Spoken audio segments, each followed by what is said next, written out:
마가복음 14장 50절부터 52절까지 세 절의 말씀입니다. 마가복음 14장 50절부터 52절까지의 말씀입니다. 다 찾으신 줄 알고 세 절이니까 한 목소리로 같이 함께 같이 봉독하도록 하겠습니다. 시작. 제자들이 다 예수를 버리고 도망하니라. 한 청년이 벗은 몸에 배 홑이불을 두르고 예수를 따라가다가 무리에게 잡힘에 배 홑이불을 버리고 벗은 몸으로 도망하니라. 아멘. 아멘. 예배드리시는 우리 모두, 이 자리에 있는 모든 여러분들에게 하나님의 크신 은혜가 또 크신 사랑이 이 예배를 통해서 계속 경험되는 귀한 시간이 될 줄 믿습니다. 축복합니다. 아멘. 마가복음 14장 50절에서 52절 이 말씀만 딱 떼서 읽으면 좀 기운 빠지지 않습니까? 다 도망한 얘기, 그리고 예수님을 버린 얘기, 이것만 읽고 끝나면 참 기운 빠지는 이 구절인 것 같아요. 그런데 오늘 말씀을 잘 읽어보면 이 성경 구절이 기록된 이유가 분명히 있으리라고 믿습니다. 우리에게 기운 빠지라고, 우리에게 낙심하라고 이 말씀이 성경에 기록된 것이 아니라 이 제자들의 모습을 통해서 우리는 어떻게 예수님을 끝까지 따라갈 수 있는 사람이 될 수 있을지를 같이 함께 고민하고 묵상하면서 정말로 끝까지 주님을 따라가는 참된 제자 되기를 소망하는 그러한 시간이 이 시간이 되기를 간절히 소망합니다. 제가 대학 시절에, 학부 시절에 저는 주로 도서관에서 많은 시간을 보냈습니다. 목사님, 설교를 시작하면서 목사님 자랑부터 하고 시작하는 거예요? 이렇게 생각하실 수 있겠지만 제가 도서관에서 공부했다는 얘기 안 했습니다. 도서관에서 시간을 보냈다고 얘기했습니다.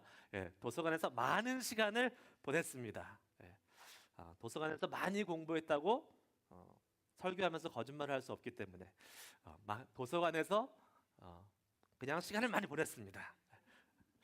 근데 제가 그 당시를 기억하면 한 가지 되게 당황스러운 사건이 기억이 납니다. 평소에 제가 아주 가깝게 지내던 후배가 한 명 있었습니다. 그래서 아주 가깝게 지내고 사이도 좋고 밥도 많이 먹고 그다음에 서로 신앙적으로 이야기도 하는 그러한 후배였어요.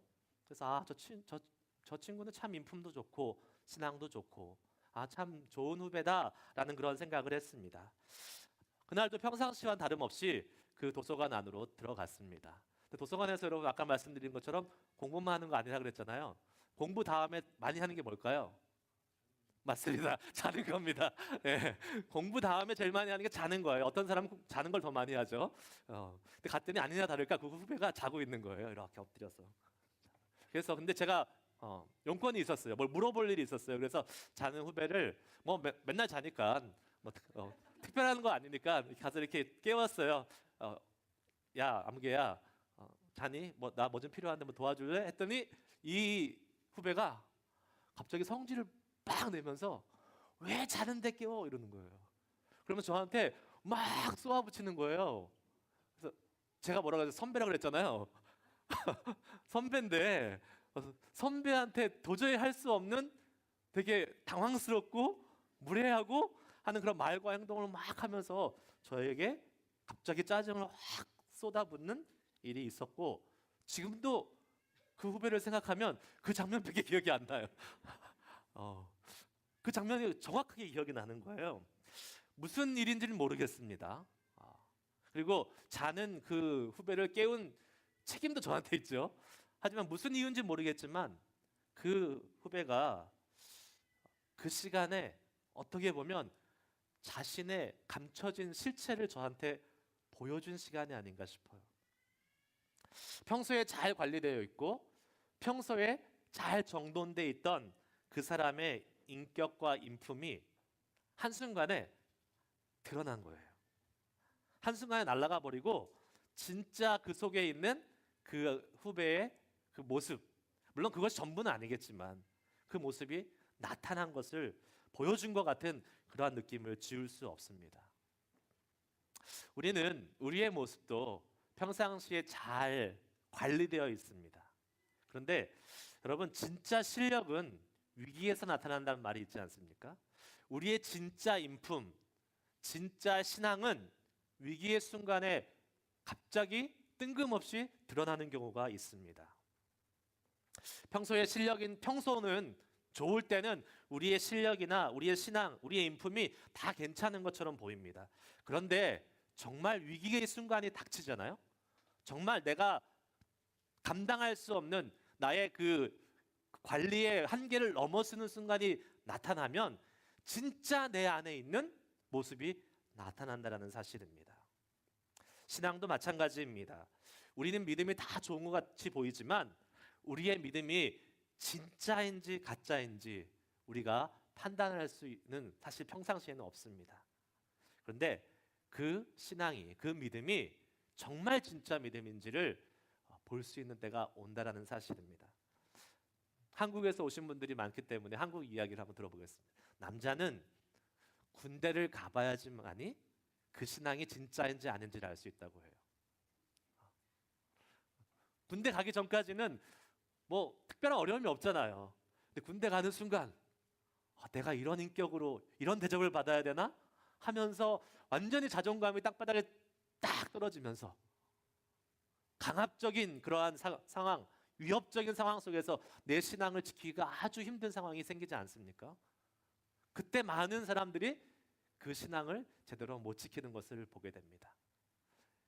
여자는 시집 가봐야지만이 결혼해봐야지만이 그 신앙이 진짜인지 아닌지 알 수 있다 그래요. 특별히 믿지 않는 집안으로 결혼해서 시집간 사람들은 거기서 그 신앙이 진짜인지 아닌지 볼 수 있다고 합니다. 왜요?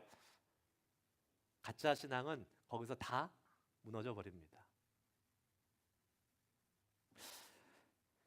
가끔 자기의 신앙을, 자기의 믿음을 과신하는 사람들을 교회에서 보게 됩니다. 그런 분들은 주로 어떤 말을 하시는지 아십니까? 자기의 신앙을 과신하고 믿음이 되게 괜찮다고 생각하시는 분들은 주로 과거에 자기가 어땠다라고 얘기해요. 내가 과거에 열심히 훈련도 받았어. 과거에 열심히 성경 공부도 했어. 과거에 열심히 봉사도 했어. 이런 말을 많이 합니다. 그런데 여러분, 과거 얘기 많이 하는 사람 치고 지금 현재의 모습이 제대로 된 사람 본 적이 거의 없습니다. 왜 그럴까요? 여러분, 지금 내가 하나님의 은혜를 많이 누리고 있잖아요. 그러면 과거 이야기할 시간이 없습니다. 지금 내가 경험하고 있는 하나님, 지금 내가 누리고 있는 하나님의 은혜를 나누기도 바쁩니다. 근데 언제 과거 얘기할 시간이 있겠어요? 그리고 그렇게 지금 하나님의 은혜를 누리고 경험하는 사람은 누구보다도 잘 압니다. 내가 하나님의 은혜로 살아가고 있기 때문에 내 신앙이 별거 아니라는 것, 내 믿음이 아무것도 아니라는 것, 하나님의 그 은혜가 없으면 내 믿음이 대단한 것 같지만 이것이 아무것도 아니라는 것을 뼈저리게 경험하고 있기 때문에 과거에 내가 뭐 했어, 내가 뭐 이렇게 봉사했어, 대단한 사람이었어, 이런 얘기할 시간이 없습니다. 그렇게 할 수도 없습니다. 성경에 나오는 제자들을 보면 우리의 믿음이 얼마나 별것이 아닌지, 우리가 과연 우리의 믿음을 자신하는 것이 얼마나 부질없는 것인지를 잘 알 수 있습니다. 제자들은 무려 3년 정도 예수님을 같이 함께 따라다니면서 그 예수님이 하시는 기적, 예수님이 하시는 말씀, 그것을 직접 경험한 사람들 아니겠습니까?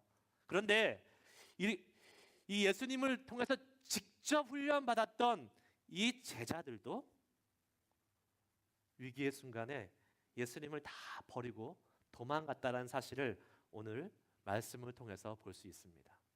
그런데 이 제자들은 사실은 믿음이 좋았을 뿐만 아니라 의지도 강했습니다. 마가복음 14장 31절에 우리가 너희들이 나를 다 배반하고 떠날 것이다 라고 말씀하시는 예수님을 향해서 베드로와 제자들이 뭐라고 이야기합니까? 한번 읽어볼까요? 시작.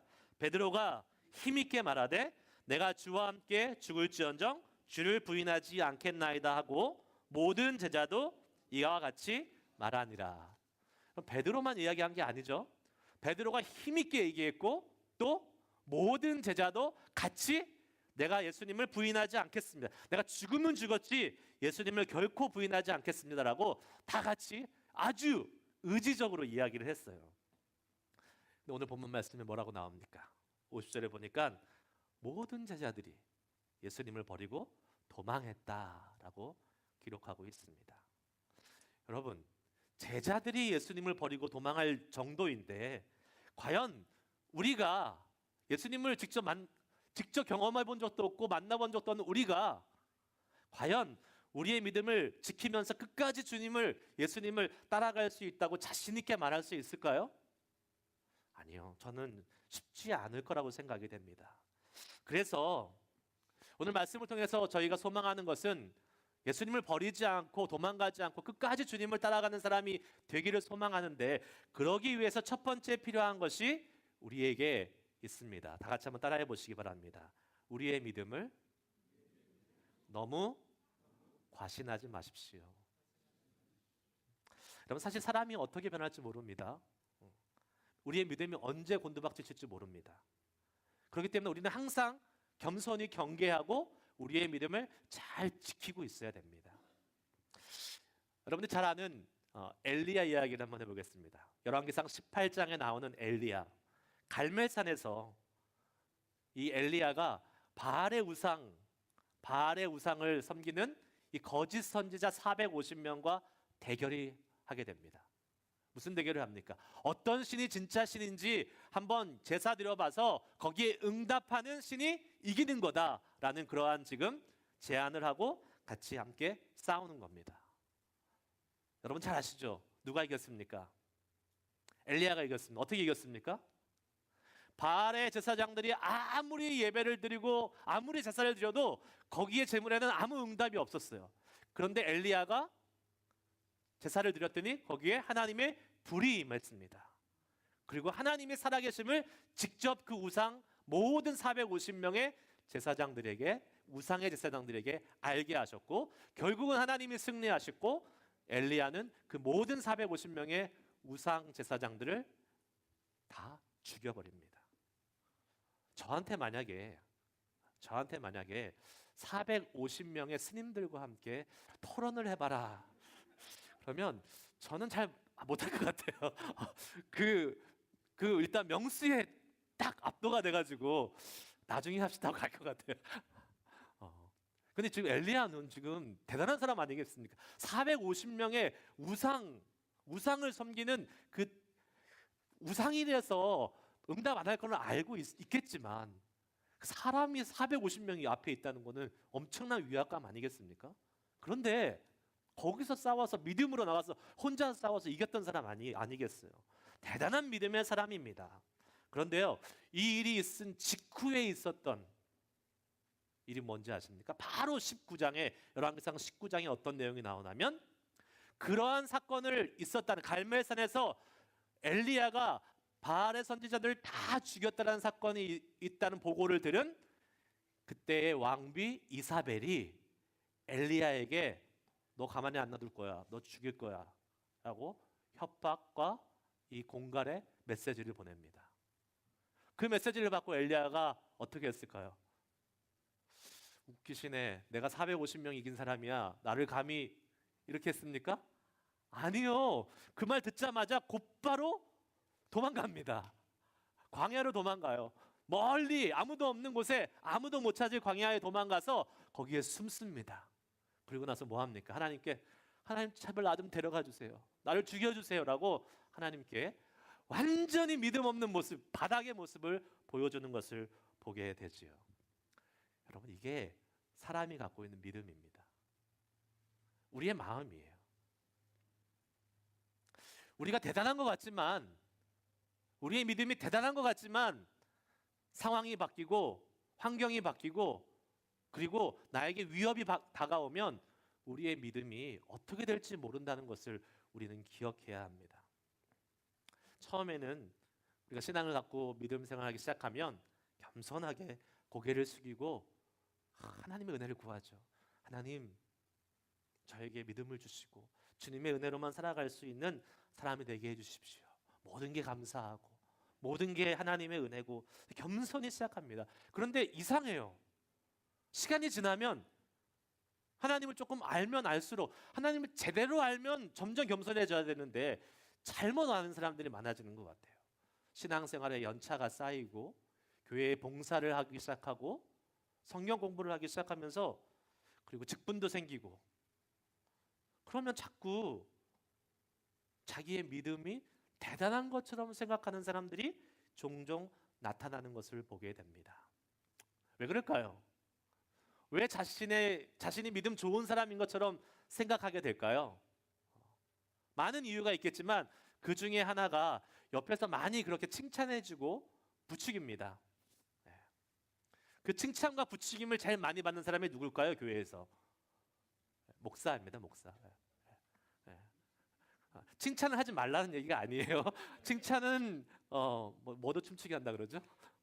칭찬은 많이 해주시면 좋습니다. 그런데 문제는 칭찬을 받는 사람이 문제예요. 그 칭찬을 어떻게 받아들이느냐. 겸손히 받아들여야 되는데 자꾸 그것을 오히려 더 그 칭찬보다 더 크게 포장해서 받아들여요. 그러면서 흔들립니다. 목사뿐만 아니라 교회에서 열심히 봉사하시는 분들, 많이 기도하시는 분들, 이런 분들이 이 옆에서 칭찬하고 부추김에 넘어가서 자신의 그 겸손을 잊어버리고 하나님 앞에 교만한 모습으로 나아가는 경우들이 간혹 종종 있습니다. 우리는 기억해야 합니다. 그러면 교회에 문제를 일으키고 교회를 분쟁으로 몰아넣고 결국 교회를 문 닫게 하는 사람들이 바로 그 사람들입니다. 목사이고 교회 열심히 섬기는 사람들이고 열심히 많이 기도하는 사람들이 교회에 문제를 일으키고 교회를 문 닫게 한다니까요. 제가 여러분이 교회 문 닫게 하는 사람이 될 수도 있다는 사실이에요. 고린도전서 1장 10장 12절 말씀에 이런 말씀이 있습니다. 여러분 잘 알죠? 그런즉 선줄로 생각하는 자는 뭐 할까 조심하라? 넘어질까 조심하라 라는 말이 있습니다. 선줄로 생각하는 자는 넘어질까 조심하라. 그러니까 우리의 믿음을 과신하는 거예요. 난 괜찮다고 생각하는 거예요. 이 정도면 됐다라고 생각하는 거예요. 그러면 이제 넘어질 일이 기다리고 있는 것입니다. 우리는 기억해야 합니다. 우리의 믿음을 과신하지 말아야 됩니다. 저와 여러분이 자칫 잘못하면 교회의 분쟁의 중심에 설 수도 있고 교회를 문 닫게 할 수도 있는 사람이 될 수도 있다는 경각심을 가지고 있으면 그 사람은 자기 믿음을 과신하지 않습니다. 믿음은 무엇입니까? 하나님이 주시는 것임을 기억하고 우리는 겸손히 날마다 그 주님이 주시는 그 은혜를 구하며 나아가면 될 줄 믿습니다. 늘 겸손히 주님의 은혜를 구하며 하나님이 주시는 믿음을 취하고 이것이 내가 만든 믿음이 아니라 하나님이 거저 주시는 은혜와 믿음으로 살아간다는 그 겸손한 마음으로 늘 주님을 섬기고 예배하는 우리 모두가 될 줄 믿습니다. 그러한 믿음의 신앙인들이 되시기를 간절히 축복합니다. 그렇다면 주님을 버리고 도망가지 않는 신실한 크리스찬이 되기 위해서 자기 믿음을 과신하지 말고 그 다음에 우리가 필요한 것이 무엇일까요? 오늘 본문 말씀에서 그 힌트를 한번 찾아볼 수 있습니다. 오늘 본문에 보면 제자들이 다 도망간 다음에 다른 한 청년이 나오는 것을 보게 됩니다. 51장에 보면 51절에 보면 한 청년이 벗은 몸에 베옷 이불을 두르고 예수를 따라가다가 무리에게 잡혔다라고 기록되어 있죠. 지금 제자들은 다 떠났고 한 청년이 나옵니다. 성경학자들은 이 청년이 오늘 본문 말씀을 적은 제자 마가라고 대부분 예상을 합니다. 왜냐하면 이 부분이 다른 복음서에는 기록되지 않고 오직 여기에만 기록되어 있어요. 그리고 마가가 자기만 아는 이야기인데 사실은 이게 자기 이야기고 도망간 이야기이기 때문에 좀 부끄럽고 창피해서 내가 그렇게 한 것이 아니라 한 청년이 이렇게 썼다라고 성경학자들이 많이 이야기를 합니다. 그런데 뭐 모르는 일이에요. 누군지는 잘 몰라요. 어찌됐든 한 청년이 지금 나오고 있습니다. 이 청년이 누군지는 잘 모르겠지만 이 청년에 대해서 성경이 정확하게 묘사하고 있는 한 가지가 있지요. 그것이 무엇입니까? 지금 벗은 몸에 베옷 이불을 두르고 있다는 사실입니다. 그리고 52절에도 그 베옷 이불을 버리고 도망갔다라고 이야기합니다. 별거 아닌데 두 번이나 나와요. 이름도 안 나온 이 청년에 대해서 베옷 이불 이야기가 두 번이나 지금 나오고 있습니다. 자, 이 청년이 지금 이불 같은 거, 옛날에 유대인 사람들은 겉에 이렇게 둘둘 말고 다녔잖아요. 그것이 옷도 됐지만 덮고 잘 때는 이불도 됐습니다. 그래서 헛 이불, 딱 한 겹 이불을 딱 가지고 입고 지금 두르고 나온 거예요. 그것을 보면 이 사람이 아무런 준비 없이 갑자기 지금 예수님의 이 상황 속에 들어온 것을 보게 됩니다. 아마 자고 있다가 예수님이 잡히는 그 순간에 이게 무슨 일이지 하고 성경에 보면 아무것도 안 입었다 그랬어요. 예, 아무것도 걸치지 않고 뱃옷 이불 하나만 들고 지금 예수님을 따라가는 겁니다. 마가가 되게 머리가 좋은 사람인 것 같아요. 만약에 정말 이게 마가라면 다른 제자들은 다 도망갔다라 하면서 근데 누구요? 이 마가 나는 지금 따라가고 있다라고 보여주고 있는 거예요. 예. 그렇게 아마 머리가 좋은지 모르겠지만 나는 지금 따라가고 있다라는 것을 생각할 수 있어요. 그런데 여러분 문제는 이 베옷 이불 하나만 두르고 갔다는데 문제가 있습니다. 왜요? 지금 무리에게 잡혔다 그랬잖아요. 무리가 잡았어요. 사람들이 이 마가라고 칩시다. 잡았어요. 그러면 뭘 잡았겠어요? 그 옷을 잡았겠죠. 그러면 사람들이 잡으면 그 옷을 땡기겠죠. 무슨 일이 벌어집니까? 뻔하죠. 발가벗어지는 거예요. 자, 아무리 믿음이 좋아도 아무리 담대해도 발가벗은 채로 예수님을 쫓아갈 수 있겠습니까? 아니요. 베옷 입을 하나만 두르고 예수님을 따라갔다는 이야기는 이 사람이 끝까지 예수님을 쫓아갈 수 없는 사람임을 잘 알려줍니다. 이미 예견하고 있는 것입니다. 사람들이 베옷 이불을 벗기자 벌거벗은 몸이 되었습니다. 주님을 따르겠다는 믿음, 다른 사람들이 다 버리고 다 예수님을 도망갔지만 그래도 끝까지 남아서 간 이 청년의 믿음을 우리는 정말 존중하고 정말 닮고 싶지만 그 예수님을 향한 의리, 그 믿음 대단한 것 같지만 하지만 한 가지 아쉬운 점이 바로 이것입니다. 여러분, 만약에 우리의 믿음이 이 청년과 같이 헛입을 하나로만 가려져 있는 것이 된다면, 사단이 그것만 싹 드러내면 우리는 발가벗겨서 아무 힘도 쓸 수 없는 그러한 초라한 사람이 되고 맙니다. 도망갈 수밖에 없어요. 바울은 에베소 성도들에게 이렇게 권면합니다. 옷에 대해서 하나님의 사람들이 비유를 통해서 얘기하는데 에베소서 6장 13절 말씀을 한번 읽어볼까요? 다 같이 시작. 그러므로 하나님의 전신갑주를 취하라. 이는 악한 날에 너희가 능히 대적하고 모든 일을 행한 후에 서기 위함이라. 그냥 한 겹 두르고 싸우는 것이 아니라, 나가는 것이 아니라 어떻게 해요? 전신갑주. 전신갑주란 말이 사실은 무슨 말인지 잘 모르잖아요, 우리. 성경을 읽어보시면, 그 뒤에 읽어보시면 잘 나와요. 진리의 허리띠, 의의 방패, 평안의 복음의 신, 믿음의 방패, 구원의 투구, 성령의 검, 하나하나 잘 챙겨 입고 잘 준비되고 나아가라는 것입니다. 이렇게 갖추어 있고 우리를 위협하고 우리를 위기로 몰아내는 그 사단의 위협 속에 대항한다면 그 헛입을 하나 탁 떼내서 발가벗어지는 것이 아니라 잘 차려입고 잘 준비된 상황에도 하나하나 벗겨져도 계속해서 싸울 수 있는 힘이 생기는 것입니다. 이 전신갑주를 취하라는 말을 우리는 기억해야 할 것입니다. 자, 우리 믿음에 있어서 하나님을 따라가고자 하는 그러한 믿음에 있어서 이 전신갑주를 취하는 것이 아주 중요해요. 어떤 사람들은 그렇게 생각합니다.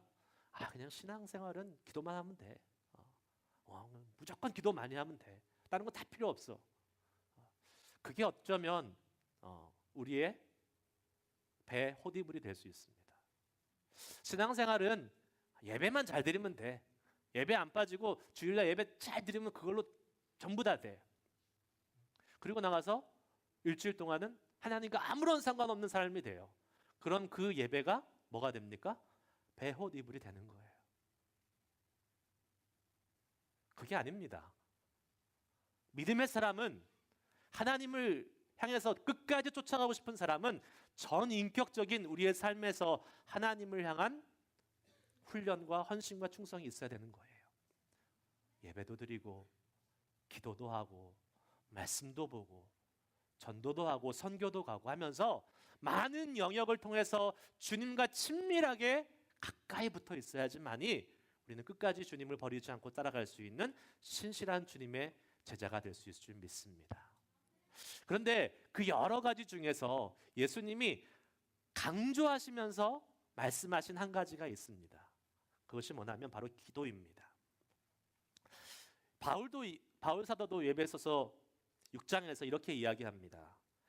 전신갑주를 다 취한 다음에 그거를 결론 지으면서 6장 18절에 이렇게 말씀하는 것을 보게 됩니다. 모든 기도와 간구를 하되 항상 성령 안에서 기도하고 이를 위하여 깨어 구하기를 항상 힘쓰며 여러 성도를 위하여 구하라.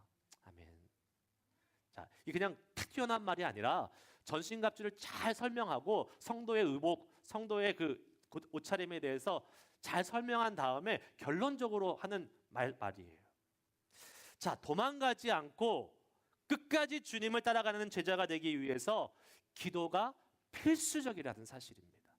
기도가 전부다라는 말이 아니라 기도가 뭐라고요? 필수적이라는 사실이에요. 이거는 바울 사도만 이야기한 것이 아닙니다. 오늘 본문 말씀 바로 앞에 있는 겟세마네 동산에서 예수님이 하셨던 것을 보면 우리는 잘 알 수 있습니다. 성경에 보면 예수님께서 오늘 본문 마가복음 14장 앞부분에 보면 십자가의 사명을 앞두고 심한 내적인 고뇌와 갈등을 겪으셨던 것을 우리는 살펴볼 수 있습니다. 이 말은 무엇입니까? 맘만 먹으면 예수님도 얼마든지 십자가를 지지 않고 버리고 도망갈 수 있었다라는 사실을 알려주고 있어요. 성경은 겟세마네 동산에 기도하러 가시는 예수님을 이렇게 기록하고 있습니다. 마가복음 14장 33절, 34절 말씀을 한번 볼게요. 같이 한번 읽어볼까요? 시작. 심히 놀라시며 슬퍼하사 말씀하시되 내 마음이 심히 고민하여 죽게 되었으니 너희는 여기 머물러 깨어 있으라 하시고. 지금 예수님께서 기도하러 올라가시면서 그 마음속에 심한 내적인 갈등이 있어요. 놀라고 슬프고 고민하고. 예수님이 그냥 십자가, 나는 하나님의 아들이니까 십자가를 잘 질 수 있어, 이렇게 가신 게 아니에요. 예수님이 참 하나님이시지만, 우리 오늘 성경 공부 오후에 같이 함께 나누겠지만 동시에 참 인간이셨습니다. 사람으로서 인자, 사람으로서 예수님이 그 십자가를 지시는 것이 얼마나 힘들고 고통스러운 일이셨으면 내 마음이 심히 고민하여 죽게 되었다. 십자가는 하나님의 계획이었습니다. 우리 예수님의 이 땅에 오신 사명이자 이유였습니다. 그런데 예수님이 고뇌하실 정도면 얼마나 이것이 힘든 일이었겠습니까? 예수님도 도망가고 싶은 마음이 왜 없으셨겠습니까? 근데 우리는 너무나 잘 알고 있듯이 예수님은 이 십자가의 사명을 기꺼이 그리고 감당하셨습니다.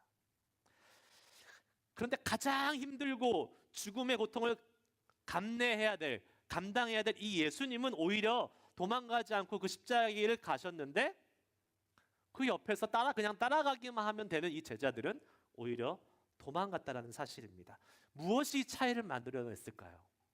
예수님은 하나님의 아들이고 제자들은 인간이니까 그럴 수도 있겠죠. 하지만 성경은 분명히 얘기합니다. 겟세마네 동산에서 예수님이 말씀하신 것을 기억해 보시기 바랍니다. 마가복음 14장 37절 38절 말씀 보겠습니다. 한번 읽어볼까요? 시작.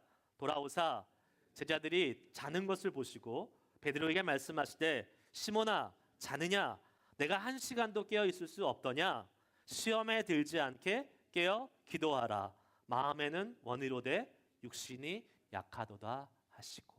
아멘. 예수님이 하나님의 아들이고 제자들은 인간이기 때문에 도망갔고 도망가지 않았다는 것을 결정한 것이 아닙니다. 무엇이 그거를 결정했습니까? 기도였습니다. 예수님은 계속 기도하셨어요. 그날 3번 진실되게 진심으로 간절히 기도했다는 것을 우리는 성경을 통해서 알고 있습니다. 여러분, 기도해야지 상황에 흔들리지 않고 끝까지 하나님의 사명을 따라 살아갈 수 있는 사람이 될 수 있습니다. 아멘입니까? 기도해야지 참된 제자가 될 수 있습니다. 기도해야지 결정적인 위기의 순간에도 믿음을 저버리지 않을 수 있습니다. 그리고 참된 기도의 본은 바로 오늘 마가복음 14장에서 예수님이 직접 보여주신 것입니다. 기도로 인해 예수님은 끝까지 믿음의 길, 사명의 길, 십자가의 길을 나가실 수 있었던 것입니다. 기도는 능력입니다. 아멘. 때로는 기도는 우리의 믿음을 흔들리게 하는 그 어려운 환경과 상황까지도 변화시킬 수 있는 능력이 있습니다. 하지만 기도엔 더 큰 능력이 있습니다. 그것이 뭔지 아십니까? 우리가 매번 기도할 때마다 상황이 바뀌는 건 아니잖아요. 어떤 문제를 놓고 기도했는데 매번 기도할 때마다 그 문제가 바뀌는 건 아니잖아요. 기도에 놀라운 능력이 있는 것은 무엇이냐면 비록 우리를 힘들게 하는 어려운 환경과 상황이 변화되지 않는 그 순간이 있다 할지라도 기도하는 그 사람이 변화된다는 사실입니다. 상황과 환경은 바뀌지 않지만 예전 같았으면 기도하지 않았을 때는 그 상황 속에서 불평하고 그 상황 속에서 짜증내면서 갔을 텐데, 아니 그 상황에서 오히려 주님을 모른 척하고 도망갔을 텐데 기도했더니 성령께서 능력을 주시고 그 상황을 극복할 수 있는 마음의 이 내공을 하나님이 부어주신다는 사실이에요. 자녀가 있으신 분들은 잘 아실 겁니다. 자녀를 위해서 기도하지 않는 부모님은 아무도 안 계시잖아요. 저희도 사춘기 아이를 둔 가정이기 때문에 매일 전쟁입니다. 기도해요. 하나님 제발 편하게 좀 해주세요. 우리 아이들이 좀 순한 양이 되게 해주세요. 순한 양이 될까요? 안 될까요? 절대 안 돼요. 잘 안 되더라고요. 잘 안 되죠. 네. 우리가 기도한다고 우리 아이들 잘 많이 변하지 않습니다. 누가 그러더라고요. 하나님이 우리에게 자식을 주신 이유가 있는데 세상에 네 마음대로 안 되는 것이 있다는 것을 한번 경험해봐라. 그렇게. 그런데 여러분, 기도 안 하고 있을 때는 그렇게 막 저랑 갈등을 일으키고 마음을 박박 긁는 그 아이들 향해서 막 인간적으로 반응하고 화내고 감정적으로 막 나가는데, 기도하면 어떻게 됩니까? 기도하면 그래도 한 번은 참을 수 있어요. 기도하면 한 번은 더 이해할 수 있게 되더라고요. 직장 생활 하시는 분도 마찬가지일 겁니다. 직장에서 나를 힘들게 하는 상황들이 있잖아요. 그게 나의 보스가 됐던 나의 동료가 됐던지 간에 기도해요. 보스가 변합니까? 변할 수도 있죠. 예, 하나님의 능력으로 변할 수도 있어요. 근데 하나님이 안 변하게 하실 수도 있어요. 기도 응답이 안 된 게 아닙니다. 기도하는 그 순간, 기도하고 그 사람들을 위해서, 그 상황들을 위해서 기도할 때에 하나님이 내가 그 상황을 걸어갈 수 있는, 뚫고 나갈 수 있는 힘을 주신다는 사실을 믿으시길 축복합니다. 그것이 믿음인 거예요. 그것이 주님을 따라가는 길인 것입니다. 자, 하나님이 상황을 바꾸시고 사람들을 변화시키시고 내가 그냥 쉽게 걸어갈 수도 있어요. 그것도 은혜지만 그렇게 안 된다 할지라도 내가 그 상황을 넉넉히 감당하고 걸어갈 수 있는 힘을 주님이 우리에게 주신다는 사실을 믿음으로 고백하고 기도할 수 있는 저와 여러분이 되시기를 축복합니다. 예수님도 기도하셨어요. 그런데 예수님도 뭐라고 기도했어요? 아버지, 될 수만 있으면 이 잔을 나에게 옮겨주세요. 내가 이거 십자가 안 져도 되게 해주세요. 이렇게 기도했잖아요. 그런데 안 바뀌었어요. 십자가는 그대로 그 앞에 있었어요. 상황은 변하지 않았습니다. 달라진 것이 무엇이었습니까? 예수님이 기도하시고 기꺼이 십자가의 길을 갈 수 있는 능력을 주님이 하나님께서 주셨다는 사실입니다. 그렇게 두렵고 힘든 길을 갈 수 있는 마음의 담대함과 능력을 기도할 때에 성령님께서 부어주셨고 하나님이 그것을 감당할 수 있는 넉넉한 은혜를 허락해 주셨다는 사실을 우리는 믿고 나아가야 될 줄 믿습니다. 기도에는 그러한 은혜가 있습니다. 기도하면 도망가지 않고 버리지 않고 끝까지 주님을 따라갈 수 있는 참된 제자가 될 수 있을 줄 믿습니다. 말씀 마무리합니다. 믿음을 지키며 살아가기 쉽지 않은 시대입니다. 그래서 우리는 제자들처럼 도망갈 때도 많이 있습니다. 예수님 때로는 모른다 그러기도 하고 때로는 그냥 모른다고 이렇게 적극적으로는 얘기 못해도 그냥 가만히 예수 안 믿는 것처럼 살아갈 때도 있습니다. 막 사람들이 예수님을 비난하고 기독교에 대해서 좋지 않는 말을 할 때에 그냥 조용하게 넘어갈 때도 있습니다. 여러분, 오늘 말씀을 통해서 다시 한번 우리가 생각해야 될 것은 이 제자들은 다 예수님을 도망갔다는 사실입니다. 기도하지 않았던 제자들, 너희가 한시도 깨어 있을 수 없더냐? 깨어서 기도하라. 근데 기도하셨던 예수님은 그 십자가의 길을 넉넉히 감당하고도 남으실 정도로 담대하게 그 힘들고 어려운 길을 가셨던 것을 우리는 보게 됩니다. 기도하면서 도망가지 않고 사명의 길을 묵묵히 걸어가셨던 예수님처럼 우리도 끝까지 우리의 믿음을 지키면서 우리에게 맡기신 하나님의 사명의 길을 걸어갈 수 있는 믿음의 사람들이 되어야 될 줄 믿습니다. 그러한 사람이 돼야 돼요. 될 수 있습니다. 우리의 믿음을 자신하지 말고 교만하지 말고 늘 겸손히 하나님의 은혜만을 구하며 나아갑시다. 그리고 제대로 좀 갖추고 한 가지 그냥 별거 아닌 거 내세우면서 내가 믿음 좋다고 얘기하지 말고 하나님, 내가 잘 여러 분야에서 주님을 더 많이 알고 훈련받고 더 많이 주님을 깨달으면서 잘 준비된 자로 나아가기 원합니다. 그러면서 기도하고 주님의 은혜를 구하고 나에게 닥쳐오는 여러 가지 상황 속에서 하나님, 그 상황을 변화시켜 주시면 정말 좋지만 만약 행여나 그리 아니하실지라도 내가 그 상황 속에서 주님을 향한 믿음 계속 지키며 나아갈 수 있는 믿음의 사람으로 살아가도록 함께하여 주시옵소서. 인도하여 주시옵소서. 그 기도, 진실된 기도와 소망함을 주님 앞에 올려드리면서 이번 한 주 신실한 주님의 제자로 살아갈 수 있기를 축복합니다. 기도하시겠습니다. 우리 함께 이 시간 말씀을 기억하면서 주님 곁으로 날 이끄소서, 이 찬양을 한번 불렀으면 좋겠는데요. 하나님, 제자들은 다 도망갔습니다. 다 버렸습니다.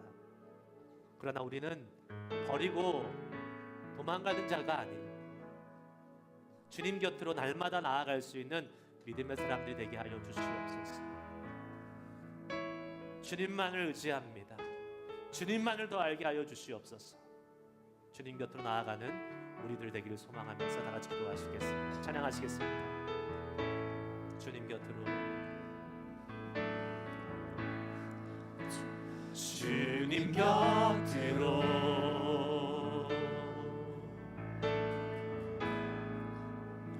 날 이끄소서.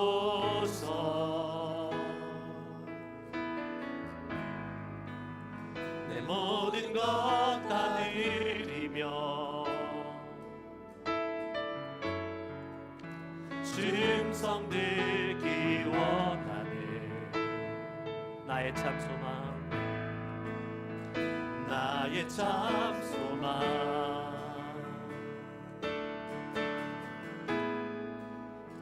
그 무엇과도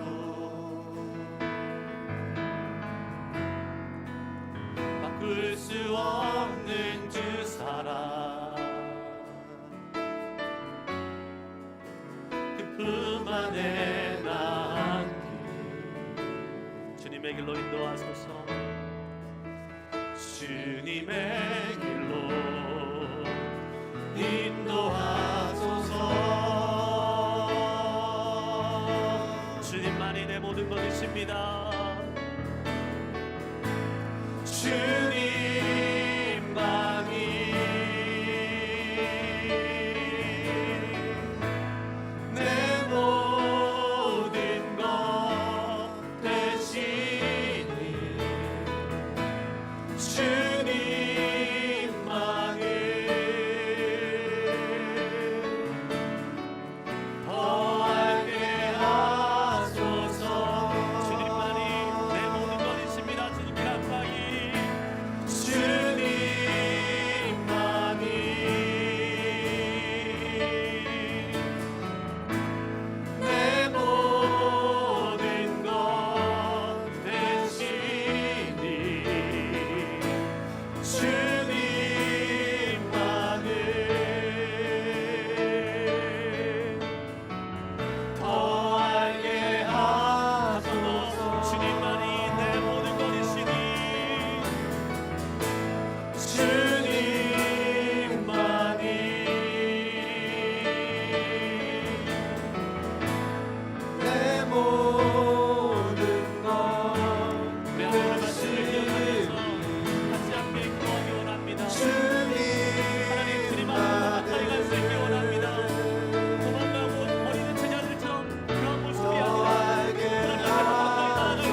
그 주의 은혜를 구하며 나아가는 모든 자들 속에 하나님의 시간 다시 한번 하나님의 은혜를 더하여 주시옵소서. 하나님은 우리가 말씀을 통하여 우리의 모습을 비추기를 원하십니다. 나도 모르는 사이에 주님 앞에 교만한 모습으로 서 있던 나의 영역들이 있으면 이 시간 주님 앞에 내려놓기를 원합니다. 그리고 주님의 도우심을 구하기 원합니다. 하나님, 나의 힘으로 살아왔습니다. 나의 믿음을 의지했습니다. 내 마음과 힘은 믿을 수 없다라고 우리가 아까 찬양으로 고백했는데, 주님, 하나님의 능력만이, 하나님의 은혜만이 나를 이끄실 수 있습니다. 주님, 이 시간 구하며 간절히 나아가오 우리의 죄악을 주 앞에 다시 한번 내려놓게 하시고 하나님의 은혜로 살아갈 수 있는 한 주 되게 하여 주시옵소서. 기도하며 승리하게 하여 주시옵소서. 우리의 상황이 변하지 않더라도, 우리의 환경이 변하지 않더라도 하나님은 나를 변화시키셔서 그 길을 걷게 하십니다. 그 길을 가게 하십니다. 그리고 믿음의 증인으로 살게 하십니다. 그러한 삶으로 주님 이끌어 주시옵소서. 우리 시간 조용히 한번 묵상하시면서 하나님의 은혜를 구하겠습니다. 회개해야 될 영역들은 주님 앞에 회개하시고, 하나님의 은혜를 붙잡아야 될 것은 붙잡으시고, 하나님의 도움이 필요한 부분들이 있다면 간절히 우리 마음속 깊은 곳에서 기도하며 주님께 나아가도록 하겠습니다. 기도하시겠습니다. 하나님, 주님의 도우심이 필요합니다. 하나님 앞에 엎드려 나아가는 모든 자들 속에 아버지, 다시 한번 주님의 놀라우신 능력을 보여주시고, 기도하며 그 어려운 십자가의 길을 기꺼이 감당하셨던, 걸어가셨던 예수님의 모습처럼 우리도 끝까지 주님을 향해서 나아갈 수 있는 자들에게 주님 인도하여 주시옵소서. 아버지, 하나님의 도우심이 필요합니다. 하나님, 주님의 능력이 필요합니다. 넘어질 수밖에 없는 우리들, 주저앉을 수밖에 없는 우리들, 그러나 주님의 능력이 있다면, 주님의 이끄심이 있다면 우리 나아갈 수 있습니다. 주님 함께하여 주시옵소서. 하나님, 감사합니다. 오늘도 이 예배를 통해서 다시 한번 우리를 깨닫게 하시고, 한 주간 세상에서 살아갈 때에 이전에는 제자들처럼 주님을 버리고 도망하는 일들이 계속 반복되었다면, 이제는 예수님처럼 기도하며 이 길을 기꺼이 걸어갈 수 있는 주님의 참된 제자 될 수 있도록 주님 인도하여 주시옵소서. 그렇게 하실 주님을 기대합니다. 찬양합니다. 우리는 연약하지만 함께 행하실 주님을 기대합니다. 예수님의 이름으로 기도드리옵나이다. 아멘. 다 같이 함께 일어나셔서 우리 마지막 찬양 주님께 드리시고 우리 헌금을 위해서 그리고 축도하심으로 예배 마치겠습니다. 다시 한번 주님을 버리고 도망가는 자들이 아닌 주님께 더 가까이 나아가길 소망합니다. 주님 앞으로 나아가겠습니다라는 결단으로 찬양하겠습니다. 주님 곁으로, 주님 곁으로 날 이끄소서. 내 모든 것 다 드리며 주음성 듣기 원하네. 주음성 듣기 원하네. 나의 참 소망 그 무엇과도, 나의 참 소망 그 무엇과도, 그 무엇과도 바꿀 수 없는 주 사랑. 그뿐 안에 나 한 길 주님의 길로 인도하소서.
감사합니다.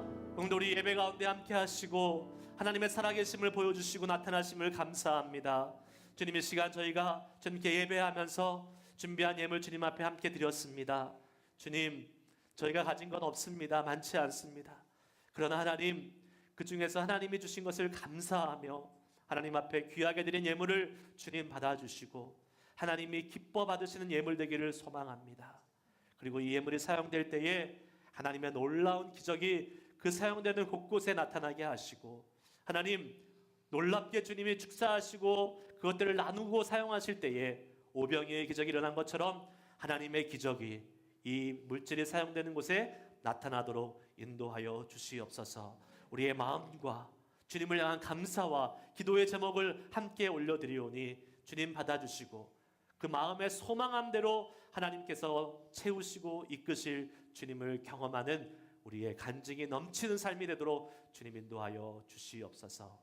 이제는 우리 주 예수 그리스도의 은혜와 우리 하나님 아버지의 크신 사랑하심과 성령님의 감화와 감동 충만하신 은총이 주님을 버리고 다 도망가지만 우리는 끝까지 주님을 따르겠습니다 고백하고 다짐하고 결심하며 하나님의 은혜를 구하며 나아가는 우리 모든 넘치는 교회 형제 자매님들 위해 지금부터 영원까지 함께 하시기를 간절히 축원하옵나이다.